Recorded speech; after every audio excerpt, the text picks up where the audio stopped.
A genius who loses control of their emotions can be a financial disaster. The opposite is also true.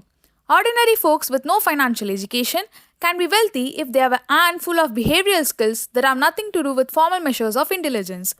Let me tell you the story of two investors, neither of whom knew each other, but whose paths crossed in an interesting way.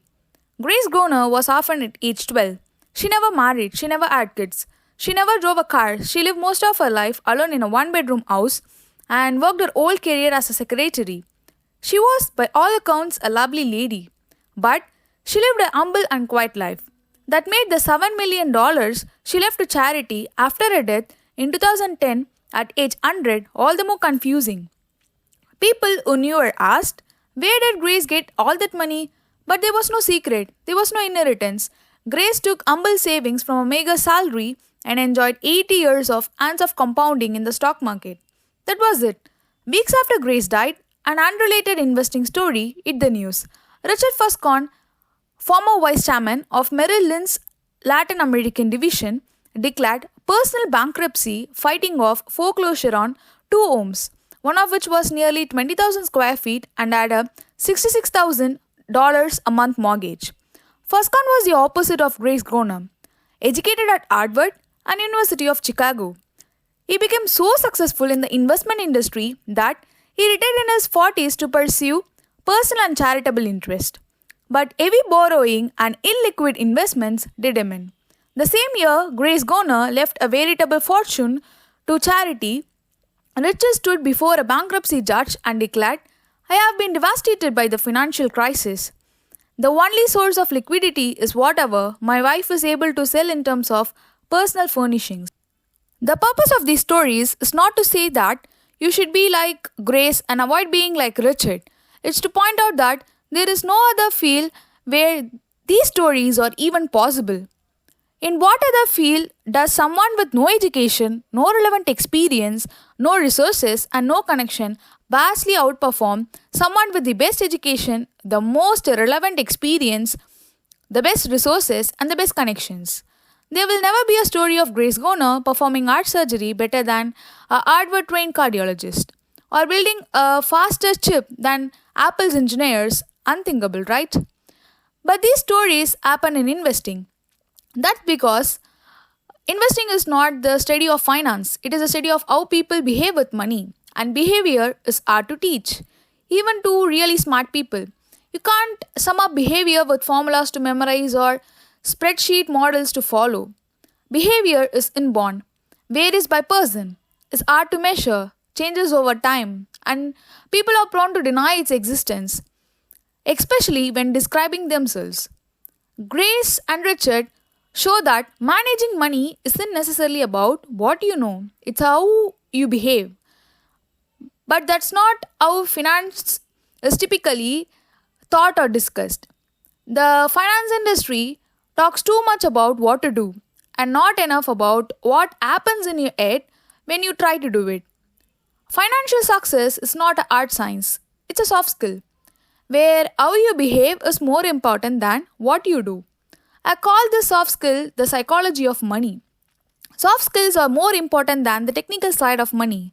We think about and are thought about money in ways that are too much like physics with rules and laws, and not enough like psychology with emotions and nuances.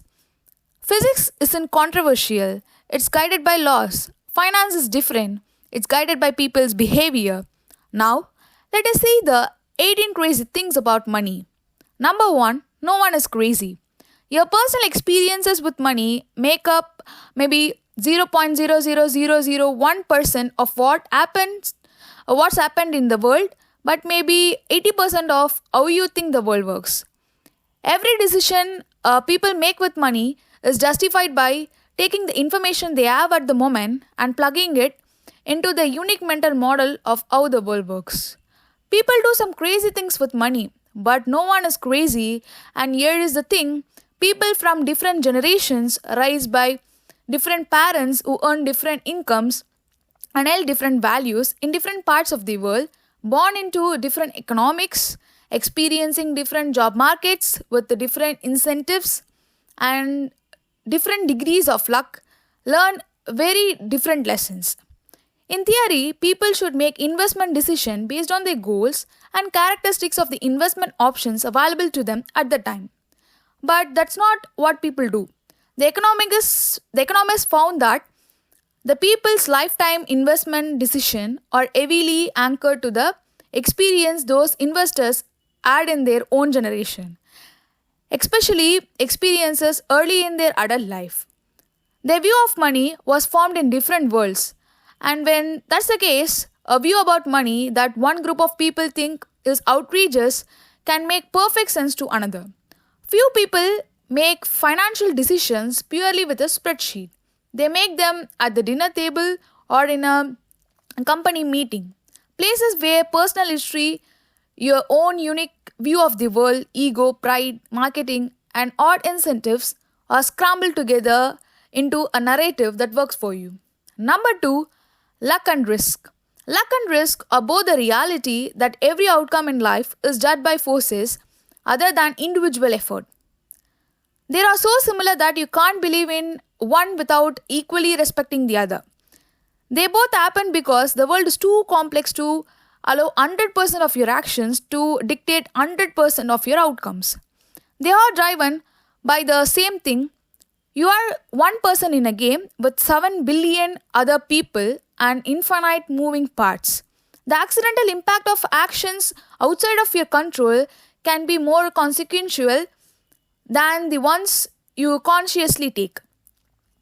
The line between inspiringly bold and foolishly reckless can be a millimeter thick and only visible with the hindsight. Risk and luck are doppelgangers. Be careful who you praise and admire. Be careful who you look down upon and wish to avoid becoming. Or just be careful when assuming that 100% of outcomes can be attributed to effort and decisions. Therefore, focus less on specific individuals and case studies and more on broad patterns. Go out of your way to find humility when things are going right and forgiveness or compassion when they go wrong. Because it's never as good or as bad as it looks. You should be like risk because it pays off over time, but you should be paranoid of ruinous risk because it prevents you from taking future risk that will pay off over time. Number three, never enough. Life isn't any fun without a sense of enough. Happiness, as it said, is just result minus expectation. Enough is not too little. Enough is realizing the opposite. An insatiable appetite for more will push you to the point of regret. The hardest financial skill is getting the goalpost to stop moving, but is one of the most important. If expectation rise with the results, there is no logic in striving for more because you will feel the same after putting in extra effort. It gets dangerous when the taste of having more money, more power, more prestige increases ambition faster than satisfaction. Social comparison is the problem here. The point is that the ceiling of social comparison is so high that virtually no one will ever hit it, which means it's a battle that can never be won, or that the only way to win is not to fight to begin with, to accept that you may have enough even if it's less than those around you. There is no reason to risk what you have and need for what you don't have and don't need. There are many things never worth risking, no matter the potential gain. Maintaining a lifestyle below what you can afford is avoiding the psychological treadmill of keeping up with the Joneses. Number 4, confounding compounding. If something compounds, if a little growth serves as the fuel of future growth, a small starting base can lead to results so extraordinarily they seem to defy the logic. It can be so logic defying that you underestimate what's possible, where growth comes from, and what it can lead to. $81.5 billion dollars of Warren Buffett's net worth came after his 65th birthday. A mind are not built to handle such absurdities. A skill is investing, but a secret is time. That's how compounding works. If you want to do better as an investor, the single most powerful thing you can do is to increase your time horizon. Time is the most powerful force in investing. Good investing isn't necessarily about earning the highest returns because the highest returns tends to be one of its that cannot be repeated. It's about earning pretty good returns that you can stick with and which can be repeated for the longest period of time. That's when compounding runs wild. Number 5. Getting wealthy was staying wealthy. There are a million ways to get wealthy, but there is only way to stay wealthy.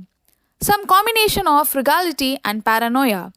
Good investing is not necessarily about making good decisions, it's about consistently but not screwing up. If I had to summarize money success in a single word, it would be survival. Getting money requires taking risk, being optimistic, and putting yourself out there.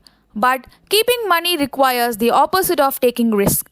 It requires humility and fear that what you have made can be taken away from you just as fast. It requires frugality and an acceptance that at least some of what you have made is attributable to luck, so past success can't be relied upon to repeat indefinitely. The ability to stick around for a long time without wiping out or being forced to give up is what makes the biggest difference. This should be the cornerstone of your strategy. Whatever it is in the investing or your career or your business you own, there are two reasons why a survival mentality is so key with money.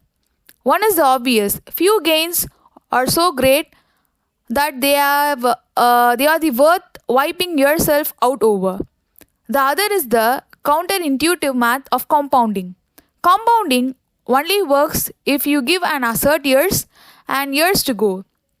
More than I want big returns, I want to be financially unbreakable, and if I am unbreakable, I actually think I will get the biggest returns because I will be able to stick around long enough for compounding to work wonders.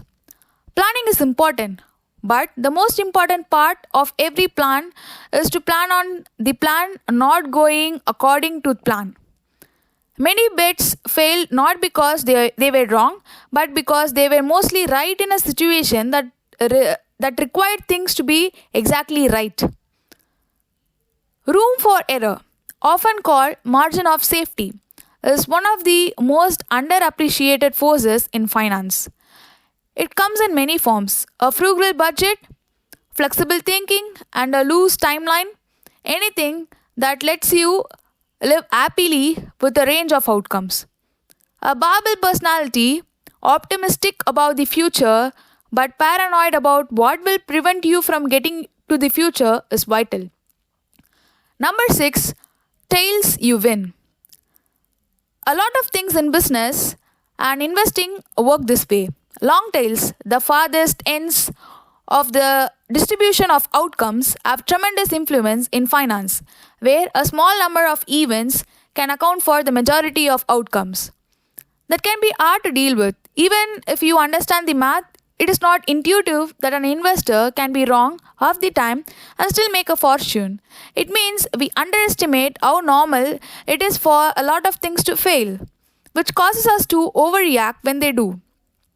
Anything that is huge, profitable, famous, or influential is a result of a tile even, an outlying one in thousands or millions even.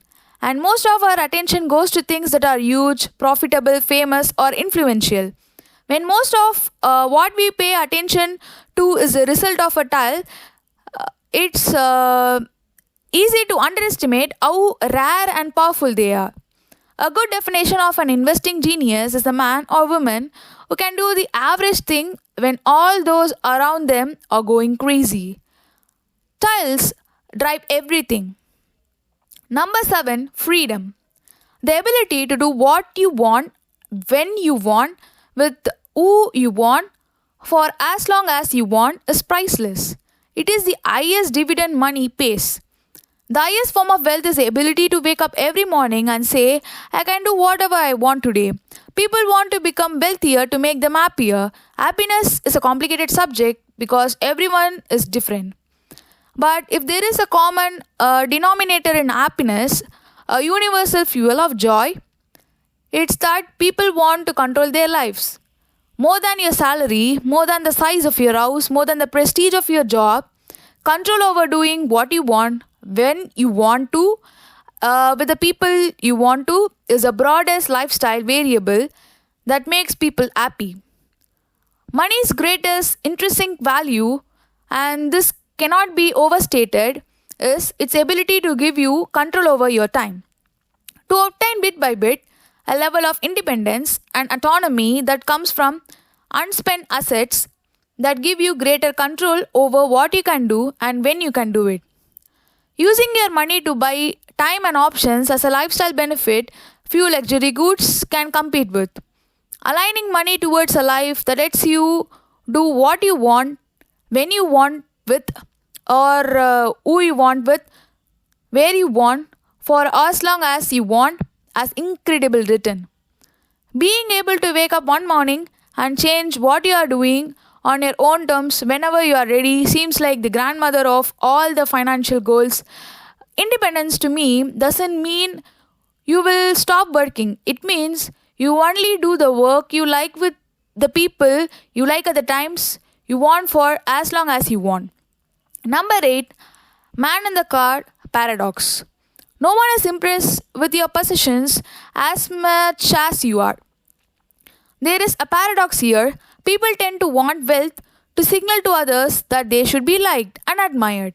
But in reality, those are the people often bypass admiring you not because they don't think wealth is admirable, but because they use your wealth as a benchmark for their own desire to be liked and admired. It is a subtle recognition that people generally aspire to be respected and admired by others, and using money to buy fancy things may bring less of it than you imagine. If respect and admiration are your goal, be careful how you seek it. Humility, kindness, and empathy will bring you more respect than horsepower ever will. Number 9, wealth is what you don't see. Spending money to show people how much money you have is the fastest way to have less money. We tend to judge wealth by what we see because that's the information we have in front of us. We can't see people's bank account or brokerage system, so we rely on outward appearance to gauge the financial success. Cars, homes, Instagram photos. Modern capitalism makes helping people fake it until they make it a cherished industry. The truth is that wealth is what you don't see. Wealth is the nice cars not purchased, the diamonds not bought, the watches not worn, the clothes forgone, and the first class upgrade declined. Wealth is a financial assets that you haven't yet converted into the stuff you see.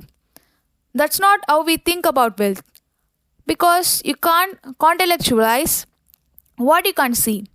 The only way to be wealthy is not to spend the money that you have. It's not the only way to accumulate wealth. It's the very definition of wealth. We should be careful to define the difference between wealthy and rich. It is more than semantics. Not knowing the difference is a source of countless poor money decisions. Rich is a current income.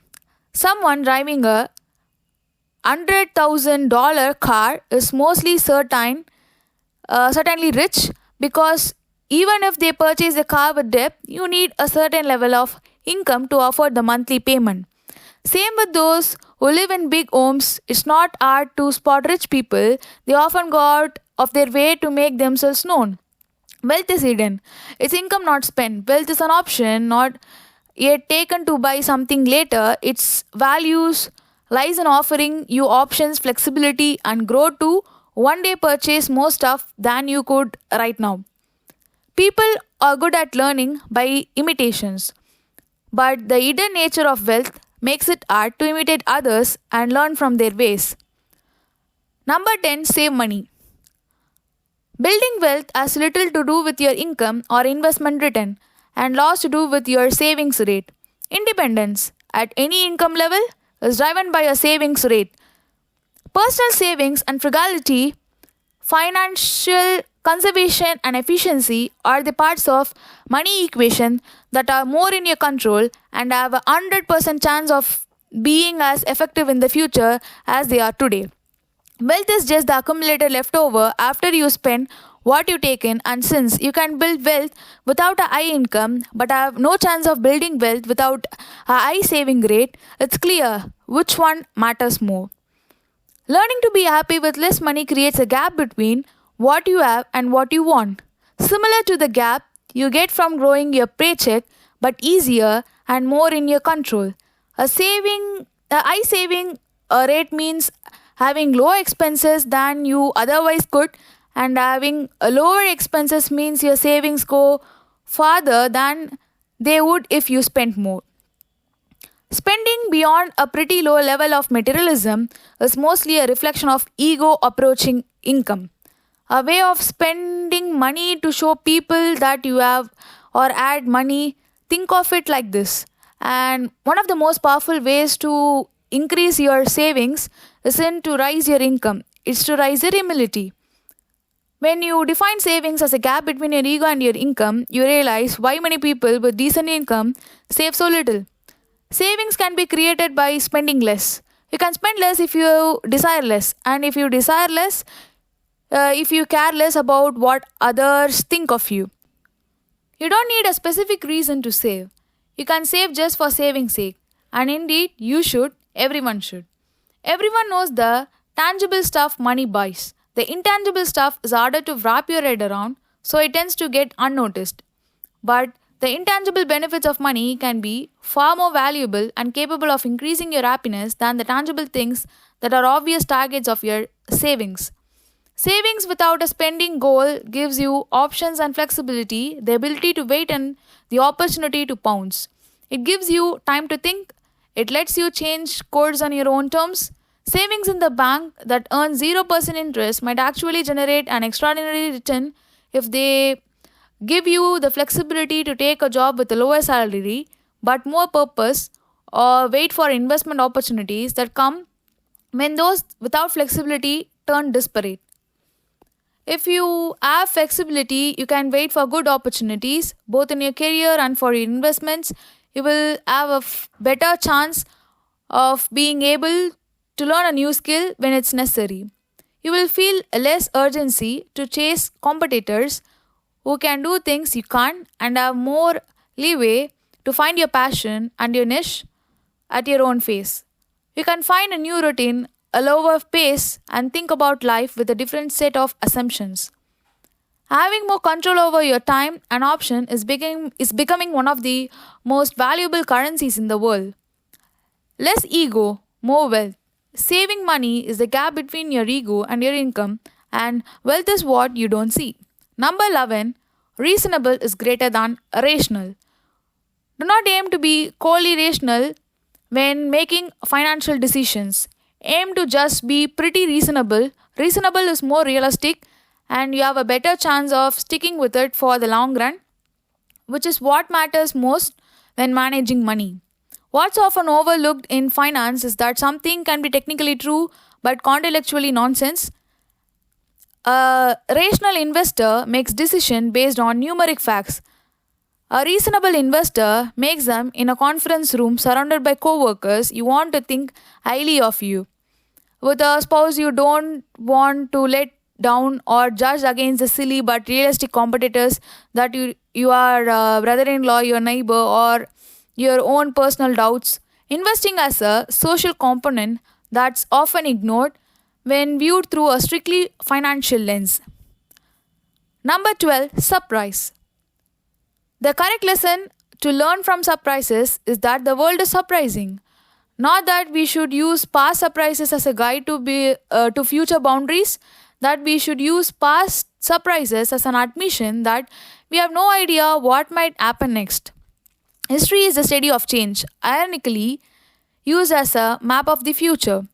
It is smart to have a deep appreciation for economic and investing history. History helps us calibrate our expectations, study where people tend to go wrong, and offers a rough guide of what tends to work, but it is not in any way a map of the future. A trap many investors fall into is what I call historians as prophets fallacy, and over reliances on past data as a signal to future conditions in a field where innovation and change are the lifeblood of progress. The most important driver of anything tied to money is the stories people tell themselves and preferences they have for goods and services. Those things don't tend to sit still. They change with culture and generation. They are always changing and always will.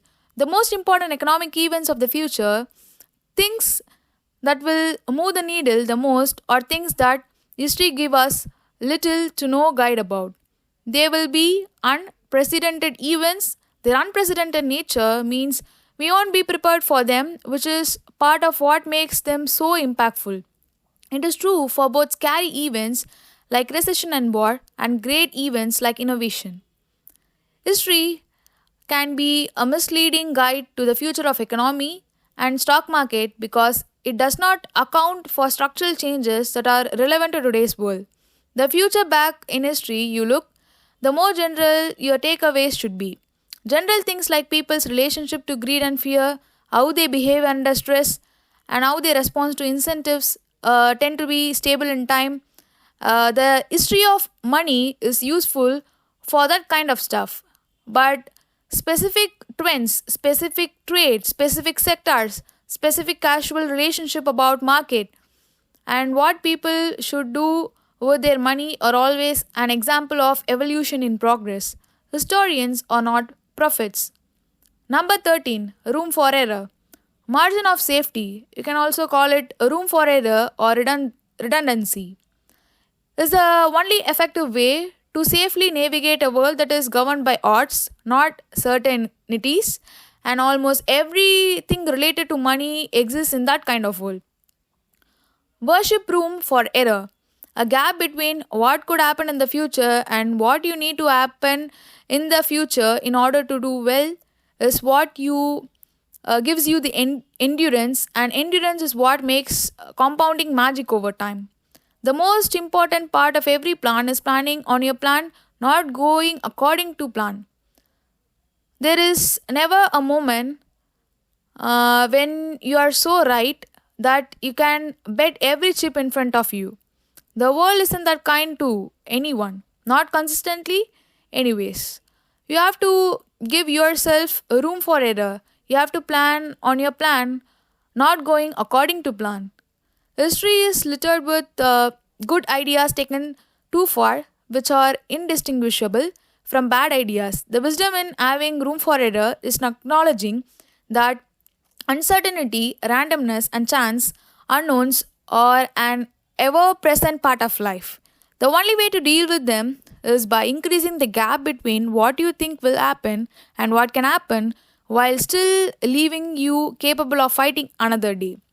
Two things cause us to avoid room for error. One is the idea that somebody must know what the future holds, driven by the uncomfortable feeling that comes from admitting the opposite.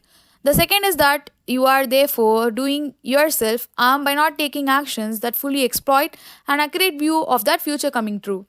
If there is no way to guard against their damage, it's avoiding single points of failure. A good rule of thumb for a little of things in life is that everything that can break will eventually break. So, if many things rely on one thing working and that thing breaks, you are counting the days to catastrophe. There is a single point of failure. So, the biggest single point of failure with money is a sole reliance on a payback to fund short term spending needs, and with no savings to create a gap between what you think your expenses are and what they might be in the future. Number 14, you will change. Long term planning is harder than it seems because people's goals and desires change over time. An underpinning of psychology is that people are poor forecasters of of their future selves. Imagining a goal is easy and fun. Imagining a goal in the context of the realistic life stresses that grow with competitive pursuit is something entirely different. This has a big impact on our ability to plan for future financial goals. The end of history illusion is what psychologists call the tendency for people to be keenly aware of how much they have changed in the past, but to underestimate how much their personalities, desires, and goals are likely to change in the future. We should avoid the extremes end of financial planning, assuming you will be happy with a very low income or choosing to work endlessly in many hours in pursuit of a high income increases the odds that you will one day find yourself at a point of regret. We should also come to accept the reality of changing our minds. Number 15. Nothing is free. Everything has a price, but not all prices appear on labels. Everything has a price, and the key to a lot of things with money is just figuring out what that price is and being willing to pay it. The problem is that the price of a lot of things is not obvious until you have experienced them firsthand when the bill is overdue. Most things are harder in practice than they are in the theory. Sometimes this is because we are overconfident. More often is because we are not good at identifying what the price of success is, which prevents us from being able to pay it. Like everything elsewhere worthwhile, successful investing demands a price. But its currency is not a dollar and cent. It's volatility, fear, doubt, uncertainty, and regret, all of which are easy to overlook until you are dealing with them in real time. The question is, why do so many people who are willing to pay the price of cars, houses, food, and vacation try so hard to avoid paying the price of good investment return? The answer is simple. The price of investing success is not immediately obvious. It's not a price tag you can see. So when the bill comes due, it doesn't feel like a fee or getting something good. It feels like a fine for doing something wrong.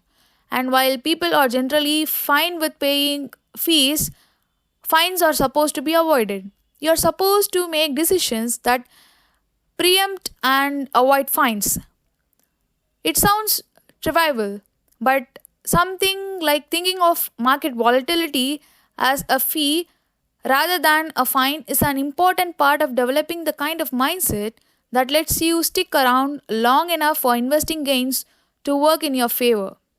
Market returns are never free and never will be. They demand you a price like any other product. The trick is convincing yourself that the market's fee is worth it. That's the only way to properly deal with volatility and uncertainty. Not just putting up with it, but realizing that it's an admission fee worth paying. There is no guarantee that it will be. Definition of the cost of success and be ready to pay for it because nothing worthwhile is free.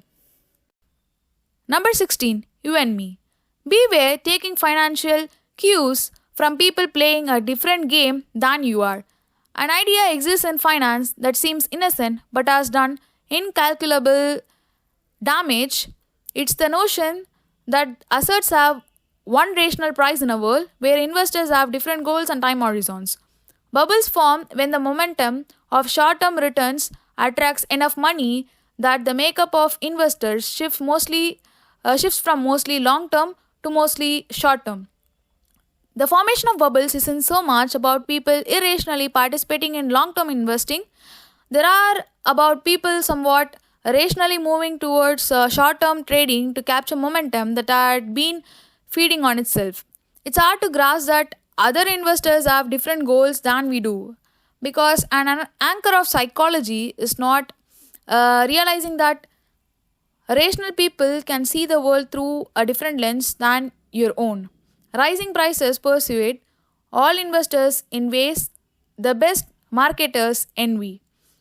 There are a drug that can turn value conscious investors into dew eyed optimists, detached from their own reality by the actions of someone playing a different game than they are. A takeaway here is that few things matter more with money than understanding your own time horizon and not being persuaded by the actions and behaviors of people playing different games than you are. The main thing I can recommend is going out of your way to identify what game you are playing. Smart, informed, and reasonable people can disagree in finance because people have v- vastly different goals and desires. There is no single right answer, just the answer that works for you. Number 17, the seduction of pessimism. Optimism sounds like a sales pitch. Pessimism sounds like someone trying to help you. Optimism is a belief that the odds of good outcome are in your favor over time, even when there will be setbacks along the way. Money is ubiquitous. Something that bad happening tends to affect everyone and captures everyone's attention. Pessimists often extrapolate present trends without accounting for how markets adapt. Progress happens too slowly to notice, but setbacks happen too quickly to ignore. It's easier to create a narrative around pessimism because the story pieces tend to be fresher and more recent. Optimistic narratives require looking at a long stretch of history and developments, which people tend to forget and take more effort to piece each other. Number 18. When you will believe anything, stories are by far the most powerful source in the economy. They are the fuel that can let the tangible parts of the economy work, or the brake that holds our capabilities back. The more you want something to be true, the more likely you are to believe a story that overestimates the odds of it being true. An appealing fiction happens when you are smart, you want to find solution, but face a combination of limited control and high stakes. They are extremely powerful. They can make you believe just about anything. Incentives are a powerful motivator, and we should always remember how they influence our own financial goals and outlooks. It cannot be overstated. There is no greater force in finance than room for error, and the higher the stakes, the wider it should be. Everyone has an incomplete view of the world, but we form a complete narrative to fill in the gaps. Wanting to believe that we are in control is an emotional itch that needs to be scratched rather than an analytical problem to be calculated and solved. The illusion of control is more persuasive than the reality of uncertainty. So, we cling to stories about outcomes being in our control. I hope you all achieve financial freedom one day. Thank you for watching this video. See you all in the next video of Finance Friday series.